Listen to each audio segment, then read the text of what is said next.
Hello guys, स्वागत है आप सभी का हमारे YouTube channel S1 take videos में। हम लोग आज सर्वर का बहुत ही एक इम्पॉर्टेंट टॉपिक DHCP सर्वर, उसके बारे में हम लोग पूरा पढ़ेंगे आज। DHCP में हम आपको सारी चीज़ें बताएंगे। DHCP क्या है, इसके फ़ायदे क्या हैं, DHCP रिले एजेंट क्या होता है, DHCP के कंपोनेंट्स कौन कौन से होते हैं, इन सब के बारे में हम लोग आज के टॉपिक में कवर करेंगे, सबको हम लोग पढ़ेंगे। ठीक है, तो चलिए हम लोग स्टार्ट करते हैं। वैसे ये वीडियो काफ़ी दिनों के बाद हमने बनाया, थोड़ा बिजी शेड्यूल होने की वजह से बीच में थोड़ा सा गैप हो गया, बट सर्वर के वीडियो जब भी आपको रेगुलरली फिर से मिलेंगे। तो चलिए आज का वीडियो में स्टार्ट करते हैं DHCP सर्वर के बारे में। ठीक है, तो सबसे पहले टॉपिक हमने लिया व्हाट इज़ DHCP सर्वर। देखो, DHCP का पूरा नाम होता है डायनेमिक होस्ट कॉन्फ़िगरेशन प्रोटोकॉल। तो इससे एक चीज़ आपको समझ में आ गया कि ये क्या है, एक प्रोटोकॉल है। ठीक है, ये क्या एक प्रोटोकॉल है जो क्या करता है, डायनेमिकली होस्ट को कॉन्फ़िगर करता है। अब होस्ट कौन होते हैं? नेटवर्क में जुड़े हुए किसी भी कंप्यूटर को हम लोग होस्ट कहते हैं। तो देखो, नेटवर्क में जो भी डिवाइसेस कनेक्टेड है जो ऑटोमेटिक आईपी ले सकते हैं, DHCP क्या करता है, उनको ऑटोमेटिक आईपी देता है।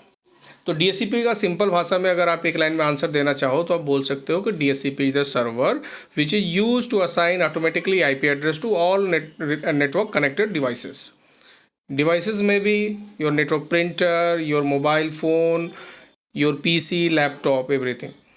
जो भी डिवाइस आईपी ले सकता है उसको ये ऑटोमेटिकली आईपी दे देता है। इतना आप लोग क्लियर रखोगे, DHCP सर्वर ये होता है। चलिए नेक्स्ट हम लोग बात करने जा रहे हैं कि हम आईपी तो मैनुअली भी दे सकते हैं, बट क्यों हम लोग DHCP सर्वर बनाए, क्योंकि इसका एक अलग से कॉस्ट आएगा। हम जिस डिवाइस पर भी इसको कॉन्फ़िगर करेंगे और हमें एक मैनेज करने के लिए एक एडमिनिस्ट्रेटर की भी रिक्वायरमेंट होगी। फिर भी हम DHCP सर्वर क्यों बनाते हैं? मैनुअली भी आईपी दिया जा सकता है। देखो, काफ़ी एडवांटेज है इसके। अगर कुछ एडवांटेज की हम लोग बात करें तो सबसे बड़ी चीज़ है, देखो, टाइम। आप अगर अभी एग्जांपल लो, 100 कंप्यूटर का एक नेटवर्क है और उस 100 कंप्यूटर के नेटवर्क में अगर आप मैनुअली आईपी देने जाओगे तो काफ़ी टाइम लगेगा। ठीक है, वही DHCP सर्वर अगर आपके नेटवर्क में है तो कुछ सेकंड का टाइम लगेगा और ऑटोमेटिकली सबको आईपी एड्रेस मिल जाएगा। तो एक तो हुआ आपका टाइम बचेगा।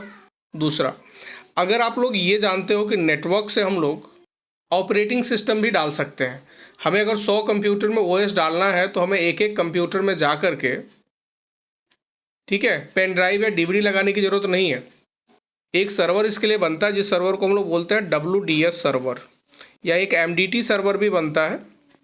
ठीक है, इसको हम लोग बोलते हैं हाई टच इंस्टॉलेशन, इसको हम लोग बोलते हैं लाइट टच इंस्टॉलेशन। ये दोनों टेक्निक्स है। एक जीरो टच भी होता है, उसको हम लोग SCCM कहते हैं। SCCM सर्वर अगर बनाते हो आप, तो इससे आप बिना सर्वर को, बिना क्लाइंट्स को टच किए हुए बस एक बार रिस्टार्ट करने की ज़रूरत पड़ेगी, ऑटोमेटिकली उसमें OS डल जाता है।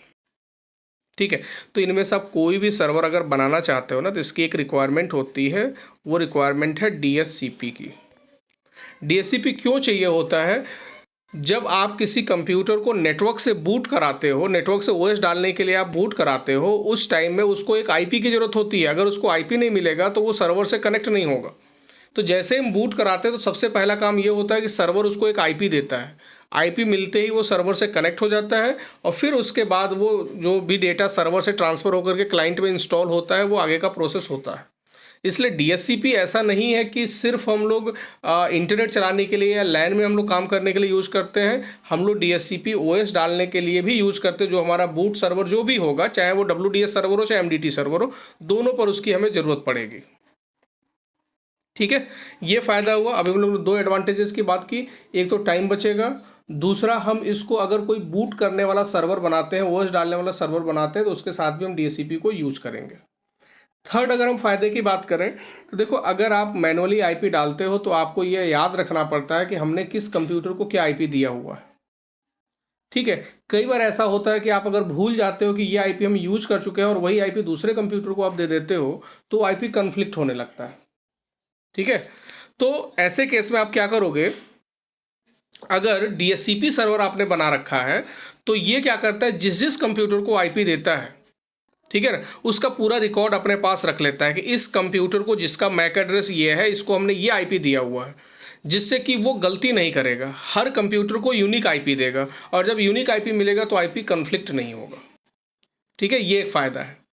चौथे फायदे की अगर हम बात करें तो देखो, जब किसी कंप्यूटर को डीएचसीपी सर्वर से अगर ऑटोमेटिक आईपी मिल गया तो आप ये समझो कि वो कंप्यूटर नेटवर्क में कनेक्टेड है। आपको अलग से कोई ट्रबल शूटिंग करने की जरूरत नहीं है, नेटवर्क चेक करने की जरूरत नहीं है। तो डीएचसीपी से आईपी तभी मिला ना जब वो नेटवर्क में कनेक्टेड है। ऐसे अगर आप मैनुअली आईपी देते हो फिर उसके बाद आप पिंग करा करके एक बार चेक करते हो कि हमारा कंप्यूटर जो है नेटवर्क में या सर्वर से कनेक्ट हुआ है कि नहीं हुआ है। बट डीएचसीपी से आईपी मिलने का मतलब है कि आपका नेटवर्क में कनेक्टेड है। तो ये काफ़ी फ़ायदे हैं, इस वजह से हम लोग कंपनियों में क्या करते हैं, डीएचसीपी सर्वर बनाते हैं। आइए आगे बढ़ते हैं। नेक्स्ट हम लोग बात कर रहे हैं कि डीएचसीपी सर्वर हम कहाँ कहाँ बना सकते हैं, यानी किस किस डिवाइस पे बना सकते हैं। तो देखो, डीएचसीपी एक ऐसा फीचर है ना जो नेटवर्क के ज़्यादातर डिवाइसेस पर अवेलेबल है। ठीक है, जैसे अभी हमने आपको बताया कि अगर आपका सर्वर ऑपरेटिंग सिस्टम है तो सर्वर पर तो आप डीएचसीपी बना ही सकते हो। इसके अलावा आप राउटर पे भी डीएचसीपी कॉन्फ़िगर कर सकते हो। अगर आपके पास वाईफाई है उसमें कॉन्फ़िगर कर सकते हो। अगर आपके पास हार्डवेयर फायरवॉल है आप उसमें भी डीएचसीपी कॉन्फ़िगर कर सकते हो। अगर आप प्रॉक्सी बना रहे हो, प्रॉक्सी सर्वर आपके पास है, उसमें डीएचसीपी कॉन्फ़िगर कर सकते हो। तो डीएचसीपी एक ऐसा फीचर है जो हम लोग बहुत सारे डिवाइसेस में कॉन्फ़िगर कर सकते हैं। स्पेशली सर्वर, राउटर, फायरवॉल, इन सब में हम लोग डीएचसीपी को कॉन्फ़िगर कर सकते हैं। ये इनबिल्ट फीचर दिए होते हैं। ठीक है, अभी आप जो इंटरनेट वाले राउटर्स यूज करते हो इंटरनेट चलाने के लिए, उसमें बाय डिफ़ॉल्ट डीएचसीपी कॉन्फ़िगर होता है, वो ऑटोमेटिक आईपी दे रहा होता है। आपको बस जाके अपने हिसाब से रेंज बदलने की ज़रूरत होती है। तो डीएचसीपी तो आपको इन सभी डिवाइसेस के अंदर मिल जाएंगे। ठीक है, आइए नेक्स्ट कॉन्सेप्ट जो काफ़ी इंपॉर्टेंट आपको बताने जा रहा है डीएचसीपी में, कि डीएचसीपी के कंपोनेंट्स क्या क्या हैं। कुछ चीज़ें टर्म्स आते हैं, जैसे डीएचसीपी में कोई बोलता है कि हमने स्कोप बना दिया है। अब स्कोप का मतलब क्या है, तो जब आप डीएचसीपी को कॉन्फ़िगर करते हो ना तो आपको एक वैलिड रेंज देना पड़ता है वहाँ पर कि कहाँ से कहाँ तक के बीच की आईपी हमें क्लाइंट्स को देनी है, गेटवे में क्या देना है, डीएनएस में क्या देना है। ये जब पूरी सेटिंग आप कॉन्फ़िगर करते हो तो उस सेटिंग को ही हम लोग क्या बोलते हैं, स्कोप कहते हैं। ठीक है, scope is the range of valid IP addresses to be distribute to client computers. मतलब वैलिड आईपी एड्रेसेस का रेंज जिसको आप क्लाइंट कंप्यूटर को देने वाले हो। और हाँ, स्कोप में सिर्फ आईपी एड्रेस नहीं आएगा, आपका आईपी भी आएगा, सबनेट मास्क भी आएगा, गेटवे भी होगा कि गेटवे में क्या मिलना है, डीएनएस का भी रहेगा। ये सारा जानकारी आप दिए रहते हो कि क्लाइंट्स में ये सब चीज़ें हमें देना है, उसको हम लोग बोलते हैं स्कोप। ठीक है, फिर एक बात आती है लीज। बोलते हैं कि भाई लीज टाइम कितना है, लीज ड्यूरेशन कितना है। तो लीज का मतलब जिस जिस कंप्यूटर को ऑटोमेटिक आईपी मिल चुका है उसका रिकॉर्ड हमारे सर्वर पर आ जाता है। और उस कहाँ पर मिलता है, तो लीज के अंदर मिलता है ये, तो जहाँ पर हम जाकर के ये देख पाते हैं कि कौन कौन से कंप्यूटर हमारे डीएचसीपी सर्वर से हम ऑटोमेटिक आईपी ले रहे हैं, कब से लिए हुए हैं, कब तक उनका आईपी रहेगा, कितने दिन के बाद रिन्यू होगा, उसका मैक एड्रेस क्या है। ये सारा डिटेल हमारे डीएचसीपी सर्वर पर हमें मिल जाता है। किसके अंदर, लीज के अंदर। और डीएचसीपी सर्वर पर ही आपको मिलेगा पूल। पूल का मतलब जो वैलिड आईपी है, जो डिस्ट्रीब्यूट करना है सिर्फ आईपी। जैसे आपने मान लो दे दिया कि हम 10.0.0.1 से लेकर 10.0.0.100 तक की आईपी हम देना चाहते हैं। तो ये जो रेंज है ना आपका 10.0.0.1 से लेकर 10.0.0.100 तक, इसी को हम क्या बोलेंगे, पूल बोलेंगे। ठीक है, इसी में एक चीज़ और आता है, आपका आता है एक्सक्लूजन। वो भी आप समझ लीजिए एक्सक्लूजन क्या होता है, एक्सक्लूजन। ठीक है,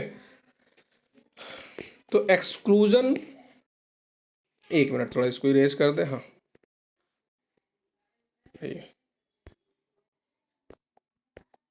चलिए एक्सक्लूजन की बात करते हैं। अगर हमने कोई आपका पूल बनाया, उस पूल में मान लीजिए हमने दिया कि आईपी जो है 1 से लेकर 100 तक देना है। अब इसमें से अगर हम ये चाहते हैं कि कुछ आईपी एड्रेसेस हम नहीं दे किसी को, हो सकता है कि वो आईपी मैनुअली किसी को दे रखे हो। जैसे मान लीजिए हम 50 से लेकर 55 तक की जो आईपी है हम किसी को नहीं देना चाहते, लेकिन हमने रेंज ऐसा बना दिया है कि 1 से लेकर 100 तक की आईपी देनी है।